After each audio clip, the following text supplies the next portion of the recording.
It's 9 o'clock. Do you know where your children are?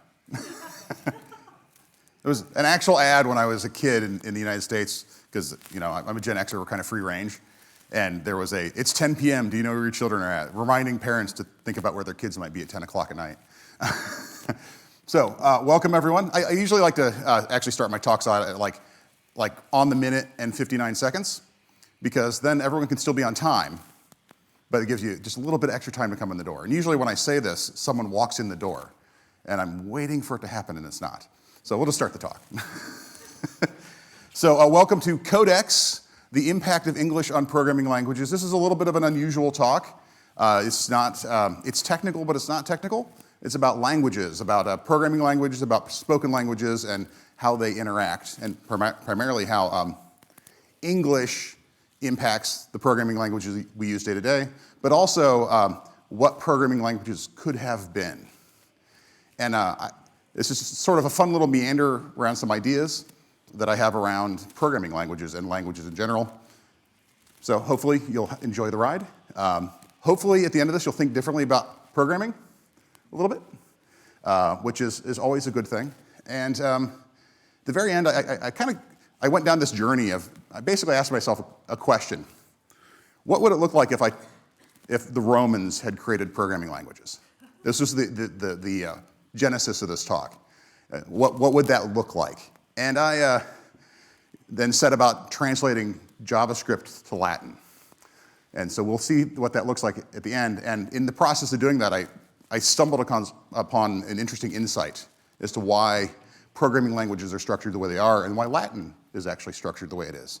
So who here has studied Latin in school? I'm sorry. Latin was hard, wasn't it? It's a hard language for an English speaker. So anyhow, my name is Guy Royse. I'm a developer advocate at Redis. There is no Redis content in this talk whatsoever other than that logo right there. So go check us out. We have cool stuff.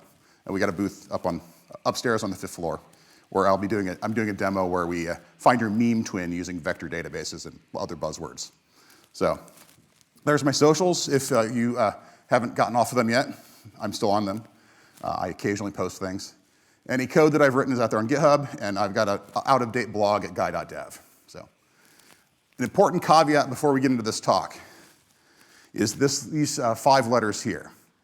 This stands for something. Let's see if anyone can guess what it stands for. I'll give you a hint. The L stands for linguist, and it's written like Yoda would say it.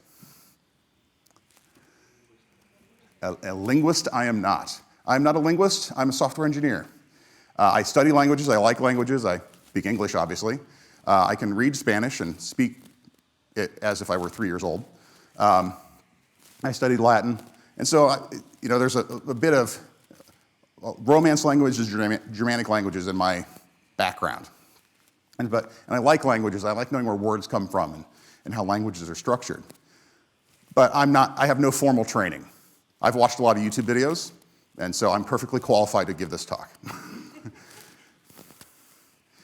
Like I said, languages is something I've loved for a long time. It's really sort of a more generalized passion of, I like knowing why things are the way they are. So where did languages come from? How did they evolve? How did they come to be? And so I've studied languages just out of general interest. And so this talk combines that aspect of just something I enjoy, with something that I also enjoy, which is programming. I've been writing software for about 30 years, and I enjoy coding as much as I enjoy studying languages.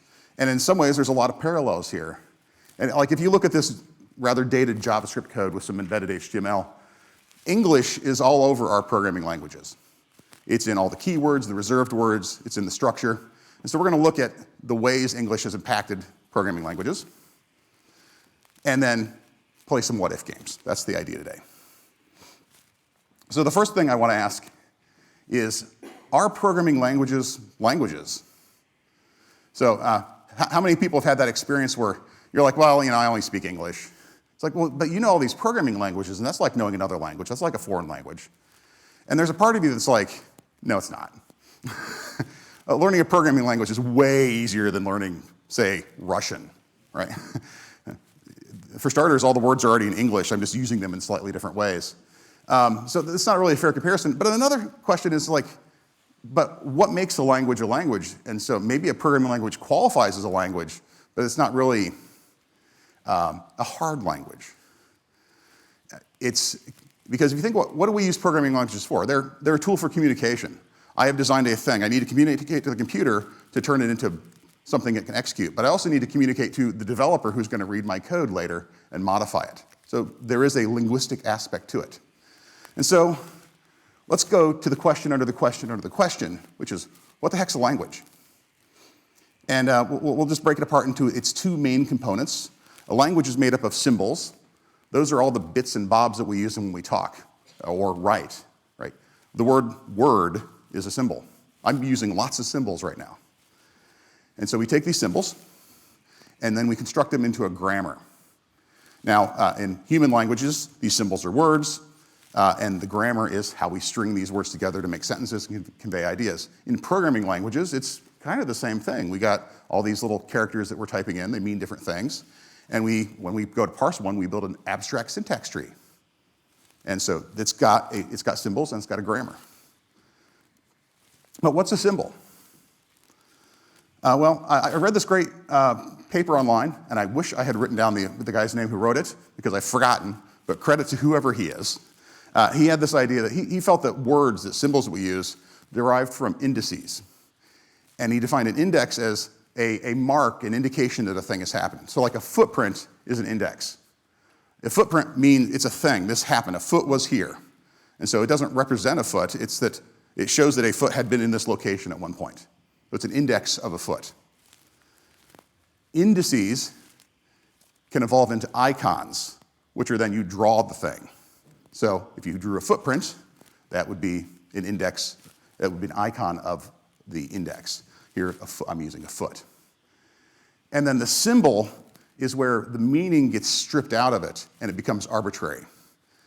Now, not always entirely. So this is the Chinese character for foot. At least that's what Google Translate tells me. It kind of looks like a foot. This is a symbol for the idea of a foot.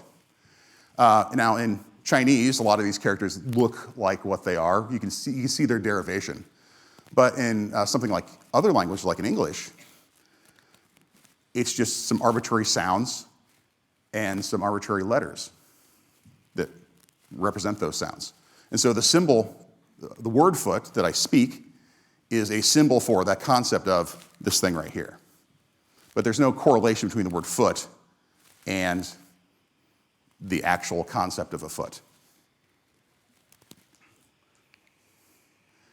Symbols don't have to be visual. We tend to think of that because we're talking about writing and we're talking about programming. But words are symbols as well, the vocal things we say. So this turns into where you have an index of, you hear a bird tweeting, right? That's an index that there's a bird. And a icon of that would be the onomatopoetic representation of that, where we say chirp, chirp, chirp, chirp, right? That's apparently what Fred Flintstone says anyhow. I don't know why I picked Fred Flintstone for that. I just did. And then the actual symbol then becomes the word we use for that. And so according to this, the guy who created this paper, whose name I can't accredit, sorry. Sorry if you ever see this video on the internet, is that ultimately a lot of the words we use are evolved iconizations of mimicking the sounds of a bird. So if you chirp, if you mimic the sound of a bird, then eventually over time, like I say chirp, birds don't say chirp, right? I say chirp because I'm a human. And bird, the word bird doesn't sound anything like a chirp. But maybe, 100,000 years ago, the word for bird was more closely, as language evolved from as we evolved, those sounds were we were mimicking the sounds of the animals and those evolved into language. That's his idea. Obviously, we can't prove any of this because there's no records, but it's a neat idea. And so symbols are words that we write, words that we say, that represent things. Our set of symbols comes from the Indo-European language family. I mostly have this picture up here because I think it's cool. But down here at the bottom, you've got the Indo-European family here. Let's see if I can get my pointer to point to it. Come on, you can do it. There we go. So we speak an Indo-European language. That Proto-Indo-European language has evolved into all the Germanic languages, the Italic languages, it's modern English, Portuguese, Spanish, Hindi, Persian, Russian, they all have these common roots, which is why words like name, like in Hindi, the word for name is naam, right? It's all, and the word for mom or mother always starts with an M in all of the Indo-European languages because they have a common root. Over there on the right, if you're Finnish or speak a Uriark language, then you have a smaller little group of family over there. But all the symbols that we use are evolved from this. So we got symbols, but it's worth talking about graphemes. So graphemes are the physical characters that we often use to represent symbols, but graphemes are not themselves symbols. They can be, but they don't have to be. For example, the Chinese character for foot is a grapheme because it's a single character that you write. But it's also a symbol because it means foot. Whereas the letter F is merely a grapheme because it doesn't mean anything. It just is a letter. The graphemes that we use are, of course, the 26 letters of the alphabet. And we got these. These have evolved over time in interesting ways as well. Our graphemes, of course, we're using the modern Latin alphabet. You can see in there very blurrily the word Kentucky. And I got to bring a little bit of home into everything, right? So down here, we got the modern Latin alphabet. We all know this. It's what we use. It's what's on the screen right now. That came from the Latin alphabet, which is what the Romans used, of course. We added a few characters like a J and a U and a W. Latin ultimately came from Etruscan. So the Etruscans had a kingdom in Italy, and the Romans were one of their subjects, and eventually the tables got turned. And so the Romans took the alphabet from the Etruscans. The Etruscans got them from the Greeks. And many of you may know this story. The Greeks got them from the Phoenicians, also the Proto-Canaanites. And they were a Semitic group of people in that area of the world. And they got their letters instead of, in Greek you have alpha and beta, and in Proto-Canaanite, in Hebrew, in ancient Hebrew, the alphabet, they used Aleph and Bet, which means ox and house. And then the Greeks just took arbitrary words and said alpha, beta, that's just what they are. Right? And it is believed, although it's not certain, that the Semitic tribes in the area got these letters by simplifying hieroglyphics. And what's really interesting is if you roll this forward, almost every character system that is alphabetic in nature is derived from this root. So you go to India, the letters are derived ultimately from Egyptian, where it's forked and branched over the years. In Eastern Asia, you've got a different character system. It's pictographic, and so it's not based on the Egyptian system. I don't know how cuneiform fits into this picture, but it probably does somehow. So this is how we've got our particular set of graphemes. But our numbers are also graphemes, and we got those from, of course, the Arabs, who got them from the Indians. What I think is interesting about the number system is that 1, 2, and 3 in most languages are always represented by tally marks. If you look at the number 1, it's just a line. It's like you're making tally marks, like you're counting your days in prison, right? And 2 is just tally marks sideways, but I'm too lazy to take my pencil off the paper. And 3 is just 3 tally marks sideways, but I'm too lazy to take my pencil off the paper. If you look at Chinese, and I don't have a slide for it, but if you look at Chinese, 1 is a line, 2 is 2 lines, and 3 is 3 horizontal lines. And so it's just there's this instinctual tally mark making that was the basis for the first 3 numbers, which is, I think, kind of neat. And of course, we got all these other symbols that we use in programming in particular, in math. These are all graphemes that are also symbols. Whereas these graphemes back here can be symbols. 1 is a symbol, but it can also be a grapheme, a part of a larger symbol, like the number 100. And so if we look at our code, we can see that it's full of symbols, and these symbols are all from English. There's the obvious thing. Like if I'm a Spanish programmer, I could take, fizzbuzz and say fizzbuzz in Spanish. I don't know what that would be. Maybe fizzo buzzo. Apologies. Later on, we'll do it in Latin. And then, the functions, all these identifiers that we create and all these literals are words from our language. And these are easy to swap out. If we want to reduce the impact of English on our programming language, say we're programming in German, then we can just use German class names and German function names and German variable names and German literals. Easy. English hasn't had that much of an impact on our literals. But you also have the reserved words, things like the word class. That's an English word. That's part of the language. You're not getting away from that.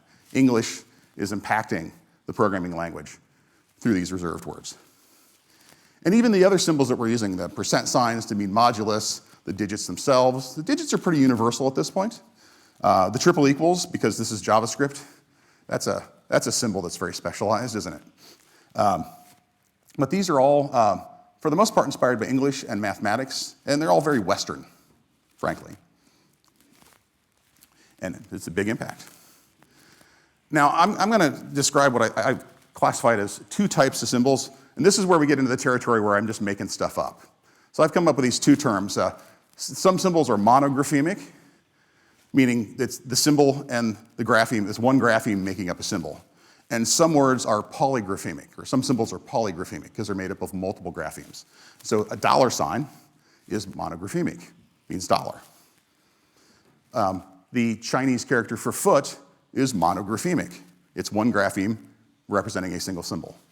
Whereas most of the words in English are polygraphemic. The word let, or the word foot.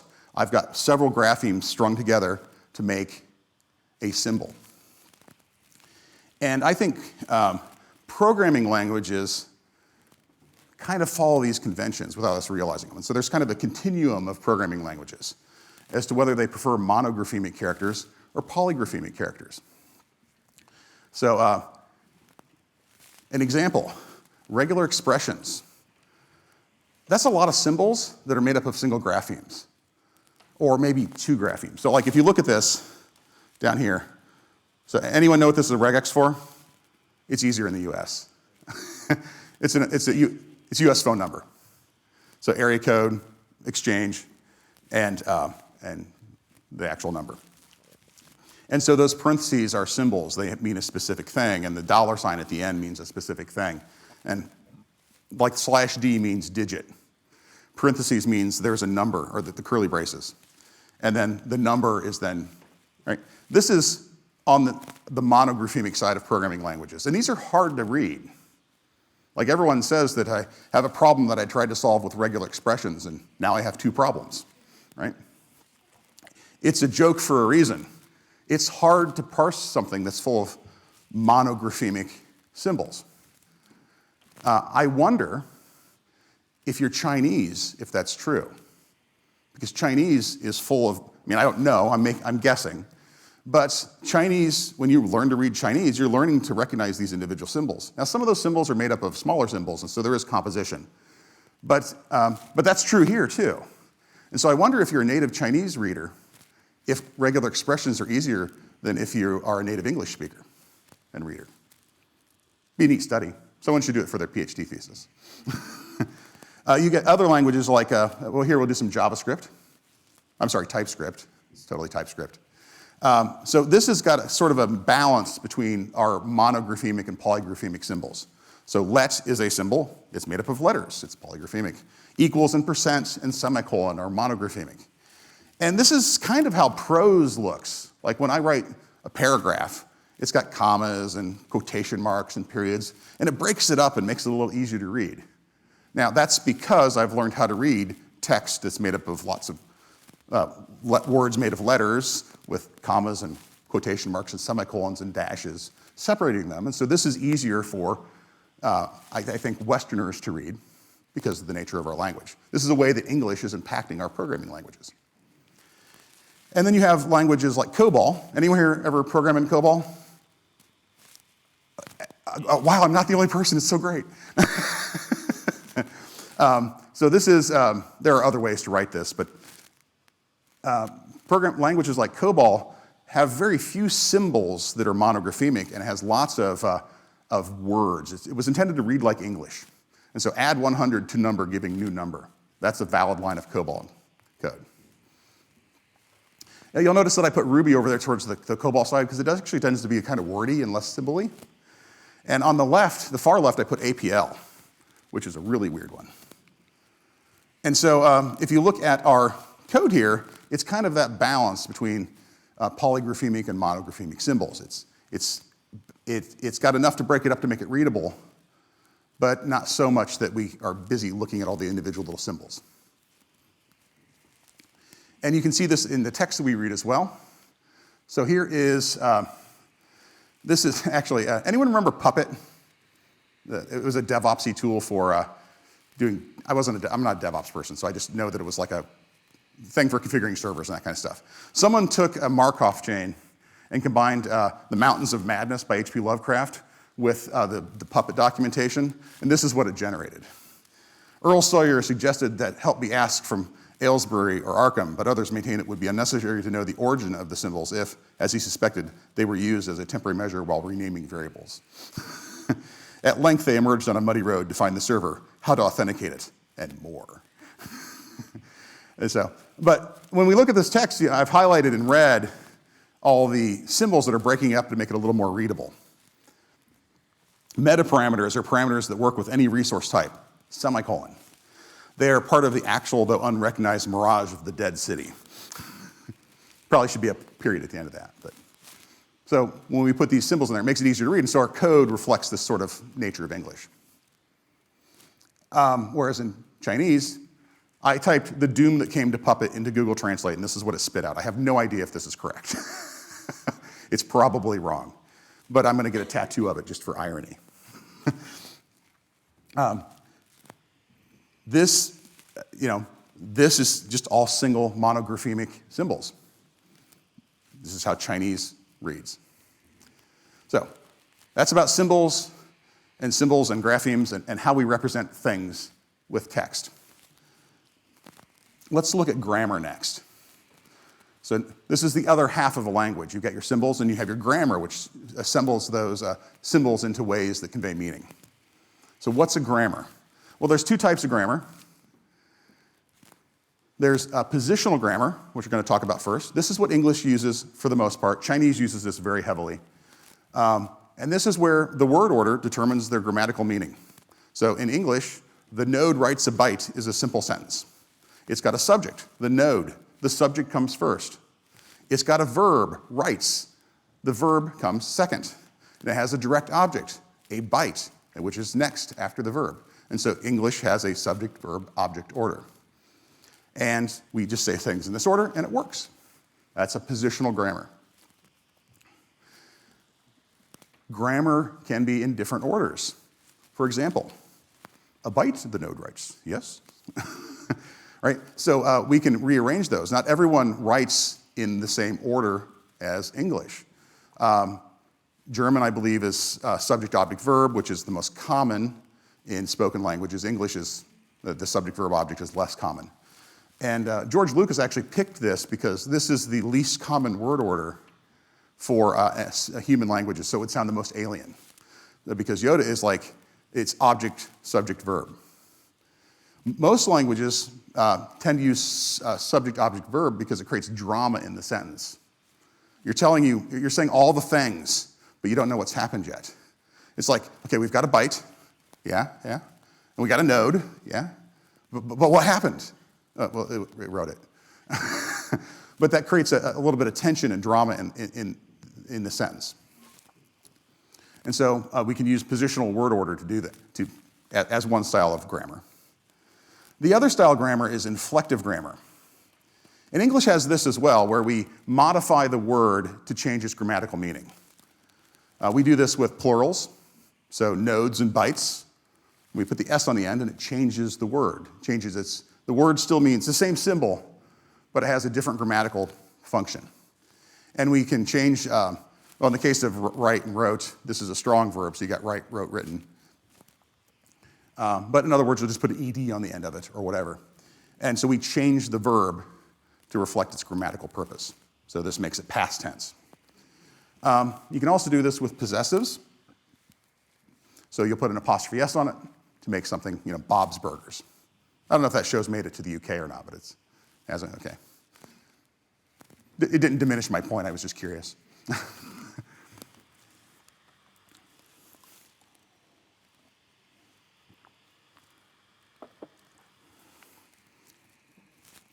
And so languages can be on a continuum in terms of whether they're inflective or positional.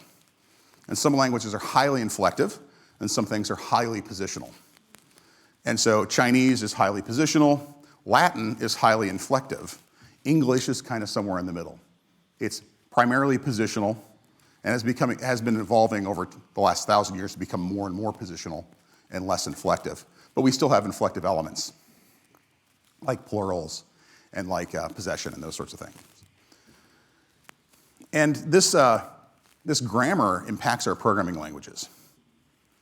So this is the part where I look at what if programming languages hadn't been developed in English, and how both the symbols that we choose to use, whether they're mono or polygraphemic, and the grammar that we choose to use is a reflection of English. And so I start out with saying, what if programming languages had been developed in China? And I got this idea years ago. I had a friend of mine. Anyone ever heard of the J programming language? It's kind of obscure. It's a variation of APL. And it's one of these things where you have a number you have value on the left and a value on the right, and then like a function operator in the middle, and it like will turn arrays and flatten them. It's kind of like a functional language, but it's all like really two-character symbols. So I guess they're digraphemic symbols. And then you've got your hard-coded numbers and variables on either side. And it's just a series of transformations. And I looked at it and I thought, this is kind of what programming would look like if it had been created in China, because if the Chinese had created programming languages, they would have just created a character for all the different operations we do, whereas in English we just picked words. And so I found a language I think is a good example of perhaps what could have happened, and it's APL. So this is FizzBuzz and APL. You're looking at like, what the hell is this? So we'll break it down. APL is actually a very old language. It stands for A Programming Language. And you actually had to have a special keyboard to type it because it used all sorts of Greek letters and special symbols. So you see in here we've got a sigma there, and we got an iota, and we got whatever that is, and another iota, an umlaut, I guess. And so the way this works, and I always have to, every time I give this talk, because I give this talk like maybe twice a year, I have to relearn APL, because it's just not something you're going to use on a regular basis. So here's a simple APL program. What this does, on the left, we have the numbers 15, 3, and 5. That's an array. And on the right, we have the number 50. And that pipe, I believe it's called a Sheffer stroke, says, do a modulus and give me the remainder. So divide and give me the remainder. And so this is going to return 50 divided by 15, 50 divided by 3, and 50 divided by 5, give us the remainder. So the remainder is 5, 2, and 0, respectively. Make sense so far? Good. So now we've got something that can give me the remainders of numbers. And I've hard-coded the 50. If you put a 0 equals to the left of that expression, you will then take the output of that and transform it and replace everywhere where this is true, you'll get a 1, and where it's false, you'll get a 0. So this will take the 15, this will take the 5 and say, is this equal to 0? No. The 2, is it equal to 0? No. The 0, is it 0? Yes. And you will get 0, 0, 1. So now you've got, this is the beginnings of FizzBuzz, because you've said, this is divisible by 5. Now, you can take that and run it through the iota 1. And what this will do is it will get an index and say, which place does it have give me the index of the location in this array of 0, 0, 1 where it is equal to 1, which is hard-coded. And so that's the third position, because it's 1-based. And so that gives us a 3. So now we know that we're in the third position.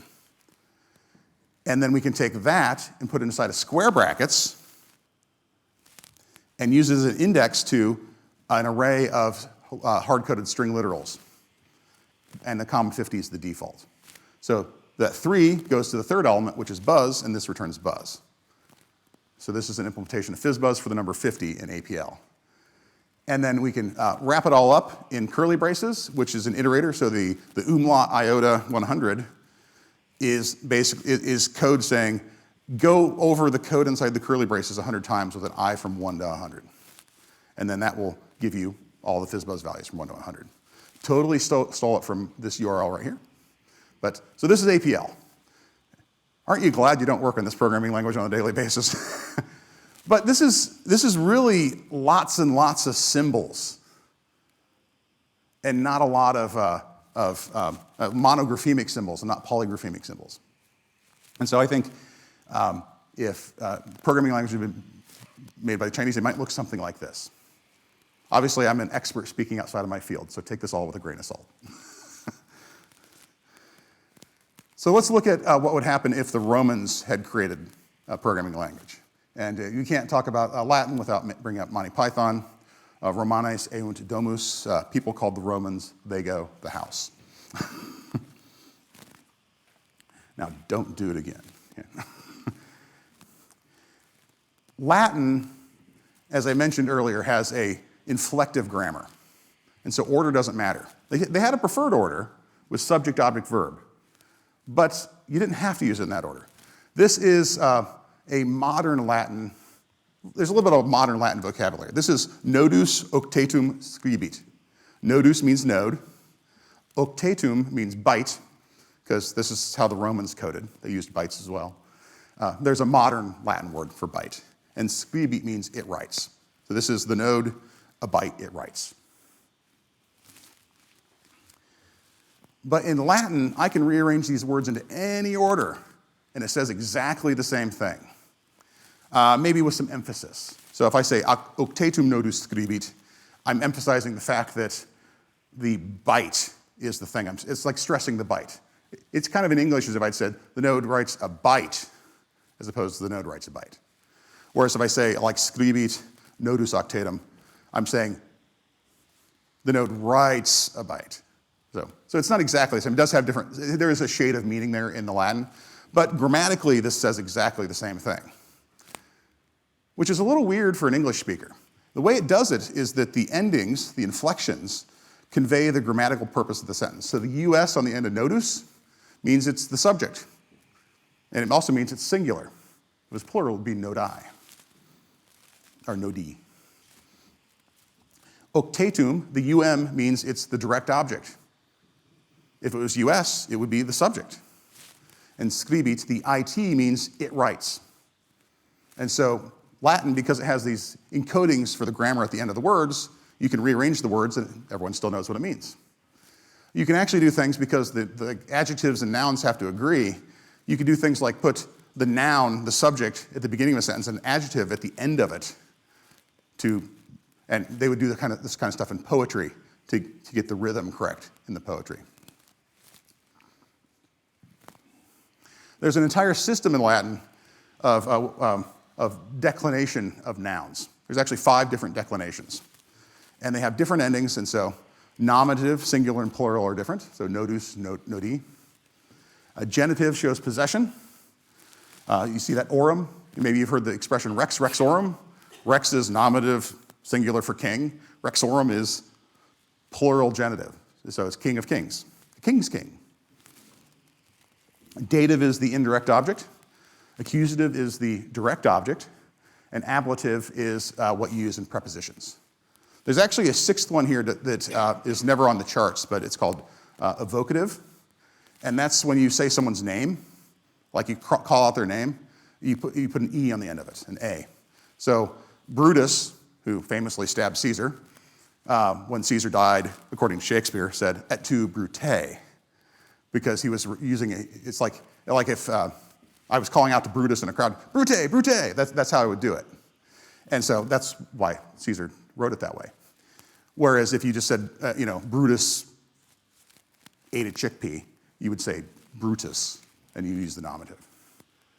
But Latin can do this by encoding that grammar at the end of the words. Here's octetus, and it's the same pattern, just a different word. There are other ones, so all the US ones, everyone knows like cactus, cacti, we all kind of know that. And we will often we do incorrectly octopus, octopi. That's wrong. It's actually octopodes. And in Latin, actually, the word for octopus is polypus. So, but regardless, this is where that comes from. Like feminine words tend to be ending in A and AE, like bacteria. Well, bacteria is neutral. Algae, alga. Alga is singular, algae is plural. So, let's look at how this positional grammar in English influences the structure of our code, and then see what it might look like from a Latin point of view instead. Because Latin doesn't have a required positional grammar, so that would make code look very different. But English does, because we write our subject, our verb, our object. And so our code that we write is in the same order. So the node is an instance of an object. It's the subject. The dot right is the verb. It's the function that we're executing on the subject. So the node is writing. It's worth noting that we have a dot in front of the right there. It's almost like it's an inflection that we didn't know we did. And then in parentheses is the direct object. And so we do it in this order because English is in this order. And so if you're a non-native English speaker, this is unintuitive. Because all of these variables here, the instance name, the function, and the arguments are all identifiers. We could make these any language we want, but we can't fix the order. It has to be that order for it to be syntactically correct. So this is a much bigger, this is the impact as an English speaker you don't see. Like the word choices for your programming language are obvious. It's like, I can use different words. And it's got the word class in here, and that's an English word. You know, my identifiers are English words. And I could, envision swapping them out, but that doesn't even occur to you. It's the water that you swim in. So the equivalent order for Yoda would be a byte the node writes. If Yoda had created JavaScript, or any semicolon delimited, we'll call it Yoda script, then it would have been written like this. A byte the node writes. So the object would be first inside of parentheses. Those parentheses act as inflections, letting us know that's the object. But the order is really what matters. The bare word node then follows it, and then dot right. You could write a compiler that would compile this code very easily. This is parsable and compilable, inasmuch as that you compile JavaScript. So let's look at it in Latin. So the preferred order for the Romans would have been subject, object, verb. And so they would have written node, byte, dot right. But they could have written it in any order.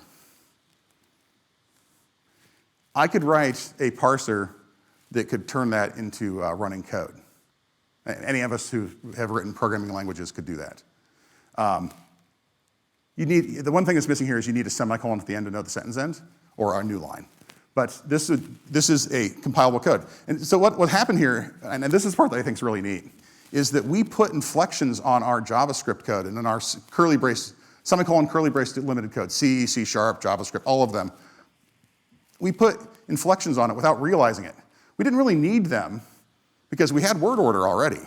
But we put them in there anyhow. And why did we put them there? Because it's easier to write a parser if you have little things that you can grab onto. The bare word, that comes first. That's easy to find. The dot in front of it, that's a function. I can grab that dot, and now I know it's a function I got to call. The parentheses, I know that there's arguments inside those parentheses. This makes it easier to parse. And the thing that I think is really neat, the thing that struck me when I did this is, well, why did the Romans use inflections? They had a preferred order too. Like, we don't have to use inflections with our word order to stress things. We just stress the word. And they'll play at the word order to do it, but they didn't need the inflections either. Why did they put them in there? Why did that evolve? It's because it's easier to parse. It's extra information. If I hear half of a sentence, I still know the grammatical meaning of the words that I heard, even if I don't hear the whole sentence. And so our compilers and our spoken languages are actually using the same shortcut. We're using inflections for the same reason, to make it easier to parse, either for the human, for the meat computer in my brain, or for the hard-coded assembler and compilers and transpilers that we use. I don't know how LLMs fit into this. Forget about that. But this is the thing that really grabbed me when I put this together. Like, holy crap. Someone should do a PhD thesis on this. Not me. That's not me. So let's take a look at, given this, what would the Romans have done with JavaScript? I mean, besides pull their hair out. So we got our good old FizzBuzz class. It's got a transform function, and we invoke it. So here, class FizzBuzz, transform takes a number, and then if the number modulus 15, 5, 3, return things. We've all done job interviews before. We know how this works. And then down there, I'm invoking it. So what's this look like if we translate it to Latin? Let's first take the identifiers and the literals. Let's convert those to Latin. That's easy. So FizzBuzz in Latin is obviously Physis Buzzus. I have a friend in Rome named Physis Buzzus. And then the word for transform in Latin is, unsurprisingly, transformare, which transform means it transforms, so it's in the first person, or third person singular. And then the word for number is numerum. And and we just, translate all the words. This is fairly easy.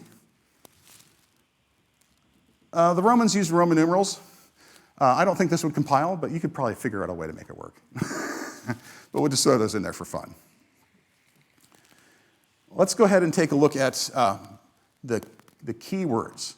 So genus is a Latin word that probably most accurately would translate to class in the sense that you are thinking of it in terms of a programming language, like genus and species, right? C is the word for if. Volvitur means it returns. I think I put that in the subjunctive. I can't remember. And then sit is the word for let. Like sit vit nobiscum is Latin for may the force be with you, or let the force be with you. And so, and novat means it instantiates, it creates a new version of, to new a thing. So these are, we've translated all these words into Latin. And the only thing left to do is to change the order. So we can use the preferred Roman order to do subject, object, verb. And so a thing is returned as opposed to returning a thing. Because the thing being returned is the indirect object, or the direct object. And so that is JavaScript in Latin. And that's pretty much all I've got. I went through this a little faster than I thought I was going to. That's not terrible. It's more time to get snacks. But I'll leave you with Romani ite domum, which is Romans go home. And yeah, that's my talk. My name is Guy Royse. No code or slides to download here. I think these slides are actually out on GitHub. If you want to go check them out. And if not, I can put them out there. So if anyone is curious in getting the slides, we can do that. And yeah, that's all I got. Thanks a lot.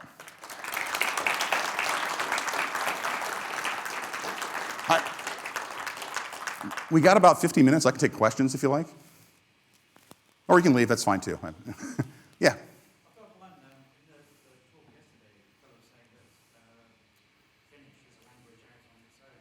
I think you showed it with another language. Oh, yeah. I'll bring those slides up really quick. Let me get to them. So the question is that they said Finnish is a language on its own. It's a linguistic isolate, is the technical term. That's not actually true, but it is a small branch. So if I bring this slide up there. So if we look here on the right, you've got the Uralic languages. Come on, cursor. Oh, anyhow, down there on the right, so you've got Uralic languages, and you got the Finnic and the, I don't know what that word is, I can't read it. But basically Finnish and Estonian and Hungarian are related. I think there's some debate as to whether Hungarian and Finnish are related, but they are kind of in the same geography. And they're both very different languages from Indo-European languages.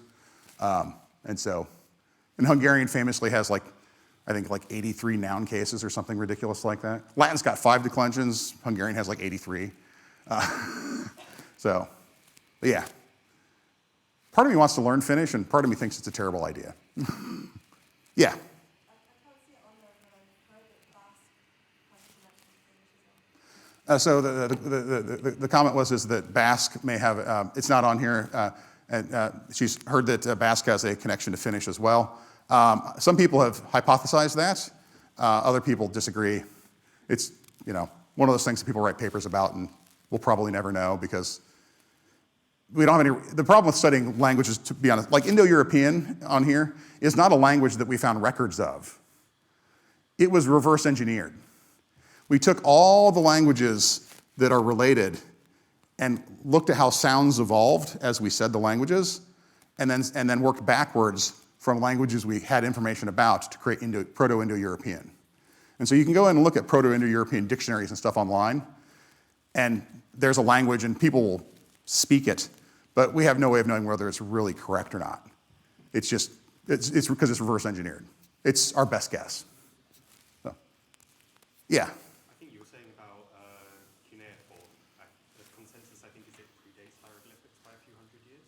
Yeah, cuneiform does predate hieroglyphics, yeah. You were saying about it being the hieroglyphic being the common root? Or? Like hieroglyphics is a common root for most of the written character systems in the West. I don't know how cuneiform fits into it. It's possible that the Egyptians saw that and said, hey, that's a good idea, but these pictographs, because they are little pictographs, it's a similar sort of thing, that have been highly stylized, not pun intended because I use a stylus. I'm just going to intend my puns, And so there is, but it evolved into be like a syllabic language, kind of like Japanese is. And, but then there were like certain exceptions where there was like symbols that meant one thing, which is what you see in hieroglyphics, but more. And obviously hieroglyphics are more ornate. But yeah, I don't know a ton about cuneiform, and I don't know how it fits into the picture here. I don't know that there's a lot of consensus among academics of how it fits in. And there are other languages where we've got written text, we just don't know what it is. We can't read it. We know it's text because it looks like text, but we just don't know what it means at all. It's just lost. And it's very likely that we'll never know. Yeah. Are there any languages that emphasize the verb? So like with a functional language, like C or this? Yeah. He's asking about functional programming languages that are verb-oriented, and sorry, I interrupted. Oh, no, that was it. Are there any spoken languages that emphasize I have no idea. I know there's in South America there's an interesting language where they represent time in a very unusual way, where they don't have a simple past, present, and future. It's like relative to some. It's very hard to think about because our language is just past, present, future, and they have some other way of relating to time. But my personal suspicion is that most words probably started out as verbs. Well, most words started out as nouns, where you'd make the sound of the thing. You take the index and it becomes a word, right? It becomes a symbol. But that a lot of the verbs we use were actually just based on animals that did things. So, and we do that a lot today, where we use animals to do represent different verb concepts. Like you can ape someone to copy them, and you can monkey around, and you can pig out or wolf it down, right? We have all these animal expressions. And I think a lot of verbs kind of grew out of animal behaviors that we were imitating. But that's just, that's just a guess, an uneducated guess, honestly. So, yeah. So are programming languages languages? So the question is, are programming languages languages? I didn't actually answer that question, at least not bluntly. I think they are, because they are conveying communication. They're conveying information, both to machines and humans. And they have a grammar, and they're made up of symbols. I think they're sort of a rarefied or simplified language. They're not as complex and rich as human language because they don't have to express such complex ideas. But I do think they're languages. We call them programming languages for a reason. Oftentimes our intuition on things like this is pretty solid. So that's my opinion, of course. All the caveats of I just have opinions, right? So, any other questions? Cool. Well, in that case, thank you very much. You've been a great audience, and have a great rest of your conference.